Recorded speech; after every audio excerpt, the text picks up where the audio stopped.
नमस्कार दोस्तों, आप सभी का स्वागत है the hidden thread Sharad channel पर। आज हम लेकर आए हैं पवित्र ग्रंथ विष्णु पुराण के अध्याय 8 का अत्यंत ही रोचक और ज्ञानवर्धक वर्णन। इस अध्याय में हमें सृष्टि के रहस्य, धर्म की महिमा और भगवान की लीला के गुण रहस्य जानने को मिलते हैं। तो आइए श्रद्धा और भक्ति के साथ आरंभ करते हैं आज की यह दिव्य कथा।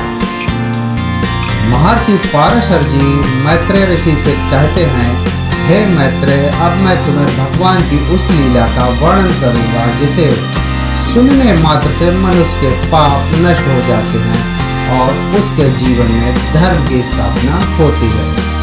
यह अध्याय हमें बताता है कि जब जब पृथ्वी पर अधर्म बढ़ता है तब तब भगवान स्वयं अवतार लेकर धर्म की रक्षा करते हैं। पाराशर जी बताते हैं कि प्रारंभ में जब सृष्टि की रचना हुई तब समस्त प्राणियों को उनके कर्मों के अनुसार स्थान और कर्तव्य दिए गए। ब्राह्मण को ज्ञान और वेद अध्ययन, क्षत्रियों को रक्षा और शासन, वैश्य को व्यापार और कृषि, शूद्रों को सेवा। यह वर्ण व्यवस्था समाज में संतुलन बनाए रखने के लिए थी, न कि भेदभाव के लिए। भगवान ने यह नियम स्थापित किया, जो भी मनुष्य अपने धर्म का पालन करेगा वह सच्चे अर्थों में सुख और मोक्ष प्राप्त करेगा। समय बीतने लगा, लोगों में अहंकार, लोभ और मोह बढ़ने लगा। राजा अपने कर्तव्यों को भूलने लगे। तब पृथ्वी देवी अत्यंत दुखी होकर भगवान के पास गई और बोली, हे प्रभु, अधर्म बढ़ रहा है, मेरी रक्षा कीजिए। भगवान ने आश्वासन दिया, जब जब अधर्म बढ़ेगा मैं अवतार लेकर धर्म की रक्षा करूंगा। इसी क्रम में भगवान ने वराह रूप धारण कर पृथ्वी को पाताल से बाहर निकाला। वराह अवतार के रूप में भगवान ने दैत्य का वध किया और पृथ्वी को पुनः स्थापित किया। यह प्रसंग हमें सिखाता है कि भगवान अपने भक्तों को कभी निराश नहीं करते। अध्याय में आगे वर्णन आता है कि दैत्य और असुरों ने देवताओं को परेशान करना शुरू किया।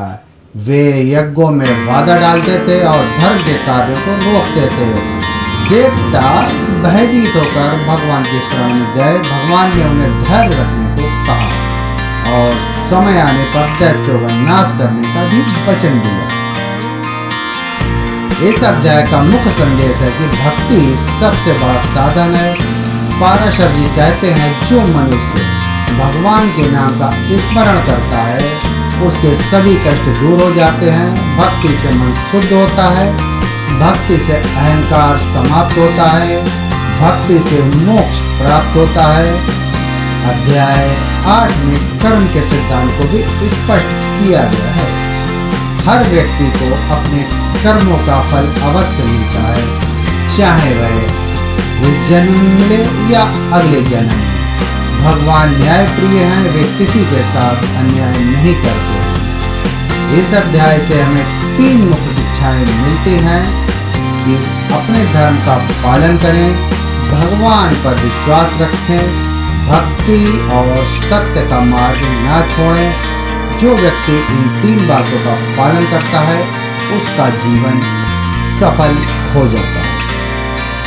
तो मित्रों, यह था विष्णु पुराण के अध्याय 8 का दिव्य वर्णन। यह अध्याय हमें सिखाता है कि चाहे परिस्थिति कितनी भी कठिन क्यों ना हो, भगवान अपने भक्तों की रक्षा अवश्य करते हैं। यदि आपको यह कथा पसंद आई हो तो मेरे इस वीडियो को लाइक करें, शेयर करें और चैनल को सब्सक्राइब करना ना भूलें। अगले वीडियो में हम विष्णु पुराण के अध्याय 9 का विस्तृत वर्णन लेकर आएंगे। तो मिलते हैं अगले वीडियो में।